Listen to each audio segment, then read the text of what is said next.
жаңы билим берүү министрин дайындап атканда суроо бердик эле, ошол баллон системасынан кайтып, советтик билим берүү системасына кайталасыңарбы деген суроону берген элек.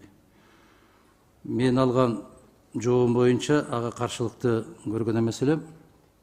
Ошондуктан түбүнөн баштап эле фундаменталдык түрдө жаңы, заманбап, бүгүнкү талапка туура келген мыйзамдын долбоорун иштеп чыксак жакшы болмок эле да. Керек болсо кодекс кылып коюшубуз керек эле, кодекс об образовании Кыргызской Республики деп, мыйзам берүү кодекси деп. Ошонун ичине бир 2-3 бөлүмгө бөлүшүбүз керек. Мектепке чейинки мектеп, андан кийинки жогорку билим берүү. Баарын бир мыйзамга топтосок жакшы болмок эле.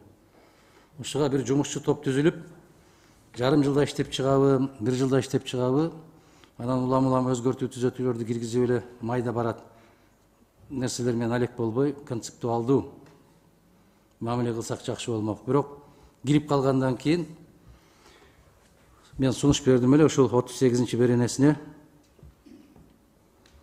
мугалимдерди саясий иш-чараларга тартууга тыюу салуу жөнүндө. Мына ошону жазып коюшубуз керек деп. Себеп азыр балеге калган эле мугалимдер болуп калды. Бишкектен ким барса кимди жыйнайт, мугалимдерди жыйнайт.